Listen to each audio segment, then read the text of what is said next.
So here we have the Volkswagen Eos on an 11 plate. I'm going to start off by showing you around the outside of the car, and then we'll hop in and run through some controls on the inside. But from the outside you can see it's a two-door car with alloy wheels and a convertible, clearly. I'll start off by showing you inside the boot and then work our way around the rest of the car from there. As we approach the back of the car, you'll see we have plenty of boot space along with those reversing sensors as well. To put the roof down, you just pull this into place.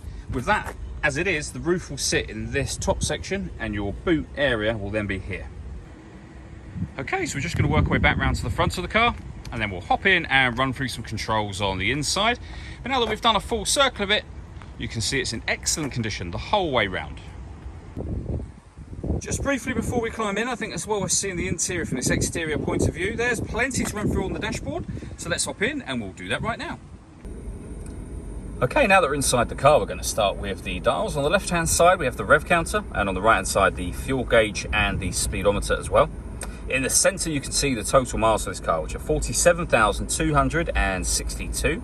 Above that we have the trip computer, so you can change the information that is being shown there by using buttons on the steering wheel. So we're on the kind of driving data menu at the moment, but there are other menus available as well. You can see these along the top as I work my way through them, back round to the beginning again.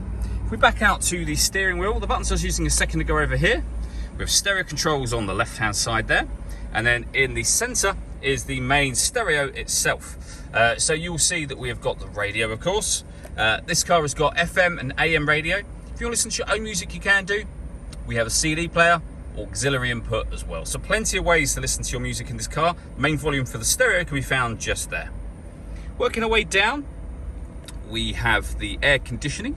So you can determine the temperature, fan speed, and the direction the air is being distributed once it enters the car. The air conditioning is on at the minute, so off, back on again. You can recirculate the air that's in the car. That's a great way of heating it up or cooling it down quickly depending on the temperature you set over here. We have a heated rear screen as well. Then you can see here we have a heated driver seat with 3 different heat settings, and then the same for the passenger as well. Underneath that section we have a 12-volt charging socket. This button turns off the traction control, and we have a 6-speed manual gearbox. So the last thing I wanted to show you is the roof operation for the car. There's a button down by the handbrake. Lift that button up to close the roof, which is what we're doing now. Push it down to open the roof. You'll see that it will start to fold out first of all from the tailgate section before coming over the top and locking into place. The great thing about this car is even when the roof is up, you have a sunroof section which you can see sliding across just there. So as I say, even with the roof up during the winter, you still have the light coming in that you would have potentially from the convertible as well.